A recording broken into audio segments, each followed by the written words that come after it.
Kemudian yang terakhir saya beri ijazah tentang Al-Fatihah ya, karena ini surat yang populer. Kalau saya ijazahi Quran 30 juz pasti sampean nggak hafal. Atau ijazah surat Baqarah. Kalau mau Baqarah mau. Ijazahi surat Baqarah mau 2 juz setengah. Mau Mas Asep? Ya Fatihah aja yang gampang ya. Nah, udah. Ya kulhu Fatihah ini paket ringan ini. Tapi pahalanya apa? Besar. Ini beda ya, artinya selama ini mungkin Anda baca tapi monoton ya. Tapi ini saya bacakan teks aslinya tentang istilahnya itu mazaya. Mazaya itu kelebihannya Fatihah. Saya baca Arabnya dulu, nanti ini terakhir ya, ijazah tadi kan saran-saran umum tentang sosial. Ya, pokoknya jadikan kebaikan itu punya nilai sosial yang baik lah. Jadi nanti orang yang nggak amanah nggak laku, ya calon bupati, gubernur, presiden yang nggak amanah juga nggak laku. Begitu juga kiai yang tidak amanah juga nggak laku, suami yang nggak amanah juga nggak laku, istri yang nggak amanah juga. Sehingga kebaikan ini jadi nilai sosial yang dalam tanda kutip sudah keniscayaan. Yang diinginkan Allah itu seperti itu, bukan kebaikan yang dipaksakan karena kekuatan negara. Maksudnya kalau bisa kebaikan itu tidak usah dipaksakan. Memang sudah satu kebutuhan. Kayak cerita-cerita di negara maju itu, bahkan apapun jatuh itu nggak ada yang ngambil apa itu. Makanya gambarannya Mekah Medina kan gitu kan, barang jatuh nggak ada yang berani apa ngambil itu, saking sudah jadi sistem. Sehingga banyak negara di Eropa itu yang sampai nggak punya tentara, nggak punya polisi karena kebaikan itu sudah. Nah kita kan masih capek, polisinya aja capek, apalagi masyarakatnya, karena kebaikan itu belum jadi nilai bersama. Nah, kita selain ditopang negara, ada polisi, ada tentara, itu kita usahakan kebaikan itu jadi nilai bersama. Tadi wa'tamiru bainakum bima'ruf. Dan kita punya reputasi yang bagus dalam bab ini. Saya masih ingat kecil saya itu yang jilbaban hanya keluarga kiai. Sekarang rata-rata masyarakat itu jilbaban. Dulu yang sekolah SMP, SMA itu jilbaban kadang dulu malah dilarang ya, harus sama seperti itu seragamnya. Sekarang sudah boleh dan nyaman. Lama-lama yang dapat simpatik ya yang pakai pakaian model tertutup seperti itu. Lama-lama gamane cara wong golek mantu ya golek yang seperti itu daripada yang blodor. Lama-lama jadi nilai bersama. Ya ingin saya seperti itulah. Di terminal juga sama. Orang mau makan cari warung yang kelihatan ada ayat kursinya, pakai jilbab, atau paling enggak dia enggak mungkin lah nyuguhkan yang tiren atau yang haram. Kan ada garansi sosial, ada apa? Ada garansi apa? Sosial dengan penampilan yang soleh itu kan, masa iya nyuguhkan oplosan babi itu misalnya itu. Jadi nilai sosial itu harus benar-benar jadi nilai. Sehingga negara biar enggak capek-capek itu. Polisi juga gak capek kan, karena tugasnya corong Jawa mau ngawat-ngawati tok, tapi sudah tidak perlu tegang karena kebaikan sudah jadi nilai bersama. Ya, ingat-ingat ya ayatnya tadi, wa'tamiru bainakum bima'ruf. Jadi kebaikan itu harus jadi nilai bersama. Iktimar itu menjadi urusan bersama. Makanya kalau kita rapat besar disebut apa? Muktamar. Muktamar itu urusan bersama. Ya tadi, imamnya sholat juga menopang Gojek karena enggak lama-lama nopang Grab, nopang Kernet, nopang penjaga Indomaret, penjaga bensin, pom bensin. Lah dia hanya punya waktu 5 menit terus imamnya baca Baqarah kan. Iya imamnya mursyid, mungkin dia tambah lama tambah dapat aplaus dari muhibbinnya, tapi makmumnya dia tambah lama tambah dapat penghormatan dari pecintanya, tapi kitanya wah khusyuk wali kan, dia dapat status naik lah, kita yang sudah tidak ikut jadi wali diganggu apa pekerjaannya. Kalau ada imam seperti itu sampai mufarokoh saja, niat ya Allah sampai sini saja saya makmum orang itu, silakan orang itu punya urusan sendiri dengan jenengan, ya sudah atau salib saja apa. Nah, itu boleh kalau dalam fikih namanya apa? Mufarokoh. Mufarokoh itu niat, tapi kamu jangan langsung selonong mufarokoh, niat dulu pamit sama Allah bahwa sekarang mau mufarokoh. Ya, tapi ya jadi sholat yang aneh kan, imamnya masih rukuk, kamu terus sujud, terus apa-apa selesai ya. Mungkin dalam pandangan itu orang lain ini maksudnya makmum gimana ini kok begini. Tapi sudahlah Allah Maha tahu. Insya Allah dimaklumi. Ya saya baca tentang Fatihah ya, karena sampean pasti sering baca Fatihah. Supaya apa? Sekaligus jadi jimat lah gitu. Jadi kalau kamu sering di jalan-jalan yang mungkin sepi atau mungkin kan tidak semua teman Grab itu nasibnya bagus yang di Semarang Jogja. Mungkin yang di Kalimantan di Papua kan ada yang 10 kilo gak ketemu rumah, ya kan? Ya lihat di TV-TV itu kan kasihan kan. Sudah 10 kilo gak ketemu rumah, penumpangnya kewekar preman tuh kan. Ini makan orang enggak kan gitu. Kan ujiannya dua. Kalau penumpangnya cantik itu ya kecoba syahwat, kalau preman takut. Jadi orang itu selalu ujian itu. Sing sedengan itu kan jarang orang itu. Jadi kalau penumpangnya perempuan cantik ujiannya itu syahwat, kalau preman ujiannya ketakutan. Kalau orang yang lemah bawa uang ujiannya kamu ingin garong. Jadi hidup itu memang semuanya ujian. Liyabluwakum ayyukum ahsanu amala. Makanya saya sering ditanya oleh teman-teman, Gus, nah ujiannya kenal wong wedok elek piye sama? Kenal wong ayu ujiannya syahwat, kenal wong elek ujiannya ngenyek, itu sama-sama dosa. Syahwat ya dosa, ngenyek juga dosa.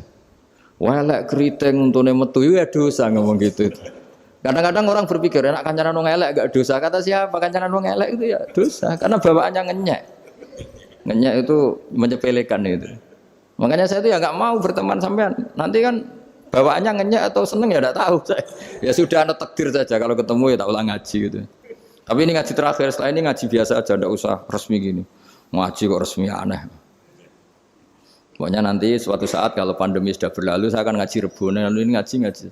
Ini ngaji yang kurang bagus karena ngatur kiai kurang berkah ini. Nanti tapi ya lumayan lah masih mau ngaji. Ngaji kok tanggal ini jam ini.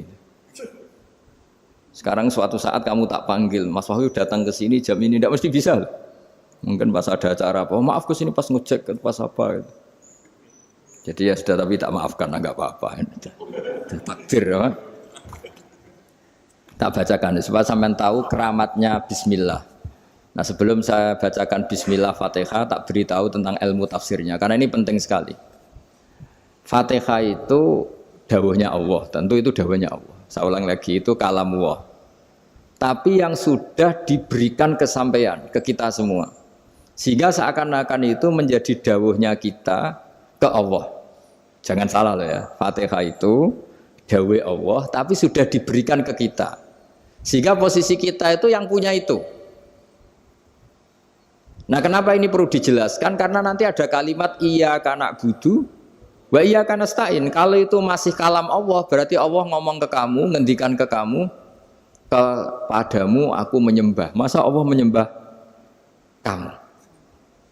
Nah sehingga ilmu tafsir itu menyelesaikan itu dulu ya. Saya ulang lagi ya, sebelum sampean sering baca Fatihah, aku yakin ya sering baca. Tapi barokahnya ndak paham itu ndak pernah janggal.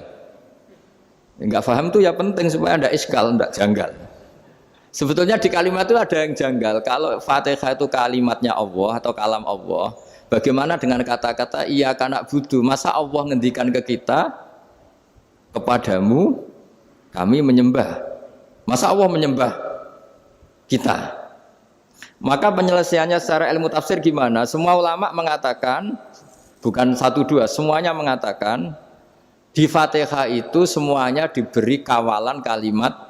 Saya ulang lagi ya, di Fatihah itu semuanya diberi awalan kalimat qulu, katakan wahai hambaku begini. Ya, katakan wahai hambaku begini. Nah, begini ini pelajaran dari Allah yang sudah diberikan ke kita. Terus kita mengatakan bismillahirrahmanirrahim, alhamdulillahirabbil, termasuk kita mengatakan iyyaka na'budu wa iyyaka nasta'in. Jangan bayangkan Allah ngendikan ke kita. Kalau Allah ngendikan kita berarti gini, hei Wahyu, ihdinas siratal mustaqim, tunjukkan saya jalan yang benar. Nah nanti kamu terus, ya Allah, Anda aja minta tolong saya minta tolong siapa kan? Jadi panjang kan? Ya, saya ulang lagi ya. Jadi itu di Ulumul Quran diterangkan gimana? Sebelum baca Fatihah, ya. Fatihah itu kalamullah, ngendikane Allah, tapi yang sudah diajarkan ke kita dan sudah milik kita, sehingga kalimat itu menjadi milik kita.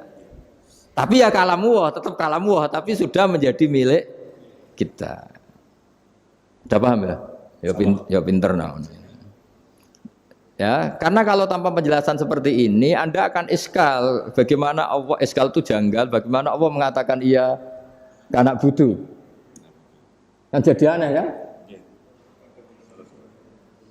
Ya, jadi tak jelaskan secara ilmiah ya. Jadi kata ulama-ulama tafsir, ayat-ayat Quran seperti ini sebetulnya dimulai dari kulu apa?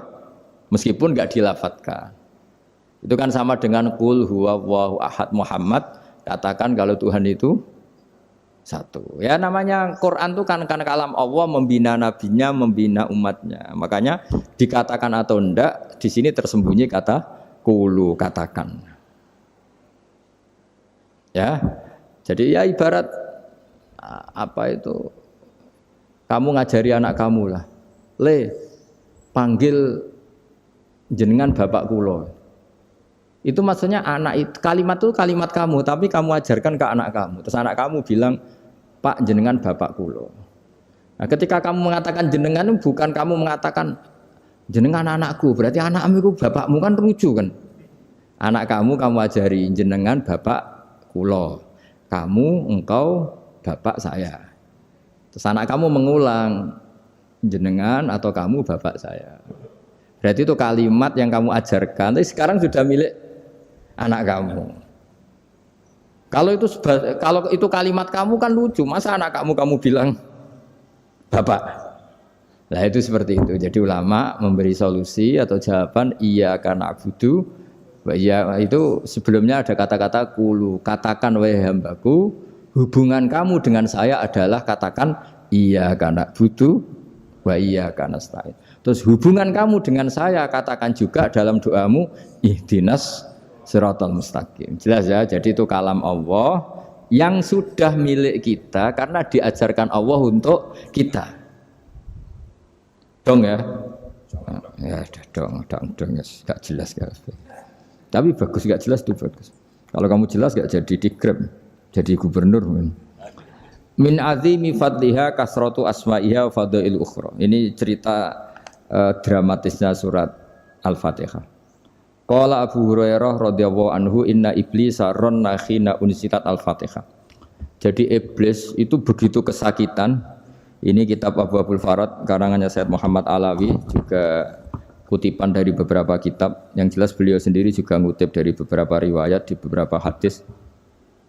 Halaman 123. Ketika Fatihah turun itu iblis kesakitan.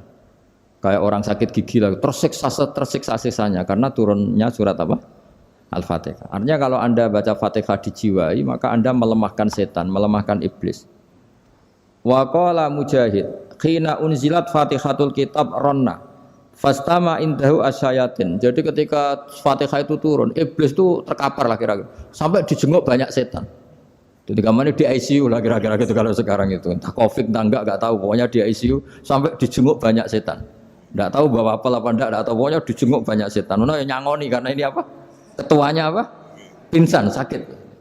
Jadi iblis itu sakit sampai dijenguk anak buahnya setan-setan. Ya, semoga kalian semua tidak kenal setan. Kalau kenal berarti teman, apa? Wa qalu misla dzalik. Wa qala lahum laisa mimma taquluna syai'un walakin unzilat suratun laisa ajru qailiha illa an harrama alaihi nar jahannam. Saya ini bukan sakit fisik kata iblis. Kamu tidak usah jenguk saya, datangkan dokter terbaik, tidak usah. Saya ini tidak sakit fisik. Saya ini sakit karena ada surat yang diturunkan, yang pahala yang melafatkan surat itu pasti selamat dari neraka. Padahal misi terbesar saya ini supaya manusia masuk neraka. Sekarang punya tamengnya.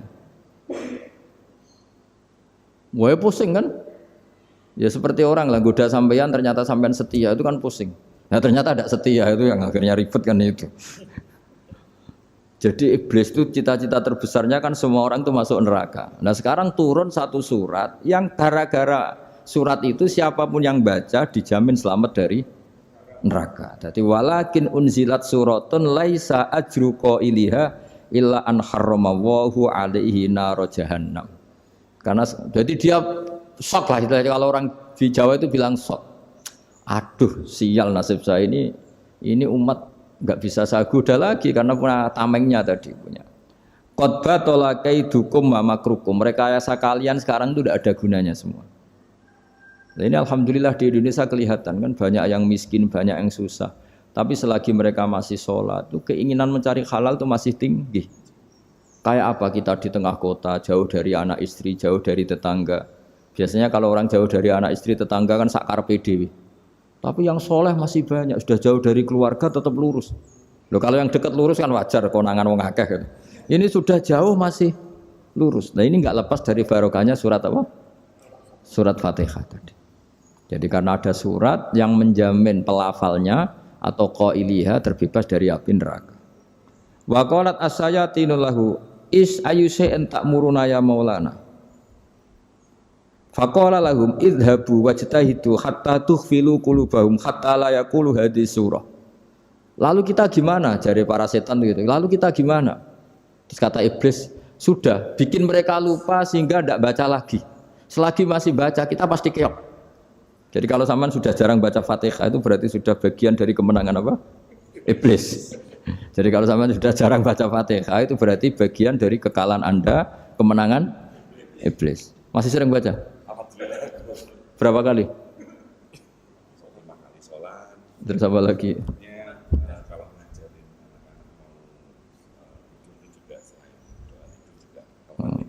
Kok 5 kali tok itu? Berarti pas sholat fardu tok itu. Enggak 5 kali itu mendingan itu 17. Kamu itu ngitungnya jangan 5 ini. 5 waktu itu berarti lumayan kan? Berapa? 17 ya? Iya. 17 ya? Ya. 17, tapi kalau makmum tuh sering separuh kan, apalagi makmum tarawih. Ya kan? Makmum tarawih itu bacanya Fatihah ada yang sempurna enggak ya? Ya enggak lah. Baru alhamdulillahirabbil alamin mampu ruko ikut ruko gitu. Makmum kan yang tarawih lah Mas. Kalau tarawih jarang sempurna ya. Fatihahnya itu. Kan imam sudah ruko. Kamu bacanya Fatihah sampai mana gitu? Baru setengah ya. Ya paling pas tarawih aja kan enggak sempurna ya. Apalagi kalau imamnya sing kilat tuh waduh malah. Nah, ketika Fatihah itu sebegitu keramatnya, sebegitu topnya, itu setan rapat singkat cerita itu yang tadi dipimpin oleh iblis yang sedang terkapar apa? Terus tali obatnya enggak ada, cuma dia shock karena ada surat yang turun yang melafatkan itu pasti selamat dari apa? Neraka. Nah ini gimana saran Anda? Terus sarannya adalah bikin orang-orang itu lupa, tidak baca Fatihah. Nah ini rapatnya iblis. Idhabu wajtahidu hatta tukhfilu qulubahum hatta la yaqulu hadhihi surah. Kala yuksiru qira'ataha wa la yakunu lahum ajrun wa thawabun bal yakunu lahum adzabun wa iqabun.